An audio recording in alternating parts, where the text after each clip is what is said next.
Right, hi. This morning I'm going to show you how to paint foregrounds, especially in a forest, and it's using things in your kitchen cupboard. Salt and straw. One of those bendy straws. Right, okay, so what you need to do is mix up a couple of colours and just practice this with some colours that are on your palette at the moment, just to give it a bit of a whirl. So I'm just going to put a few colours in there. I've got that one and I've got a green. And because I'm painting quite quick, the colours are going to mix quite well. Right, what you then do is get your salt. You must do this while the paint is quite dry, and Tarantino here could come in a bit. Bit salt over your shoulder.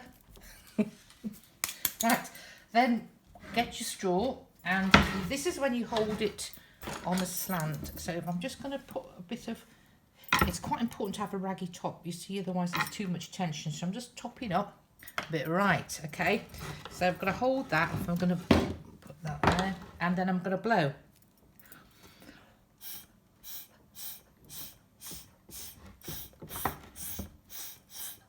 If you hold it to slow, it'll help it go down. Then you get the straw and you wang.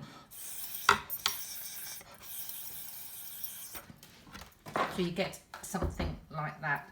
Now the salt is going to take a little while to react, so you just leave it, and I'll show you one in the best Blue Peter style, one I've done earlier, and that is a print that I've done from a painting I did a while ago. And if you come quite close up, you can see that's the effect of the salt there, and that's the effect of the foliage created by the straw. So foregrounds don't need to be fussy, you can just do them with a couple of techniques using, as I say, salt and a straw.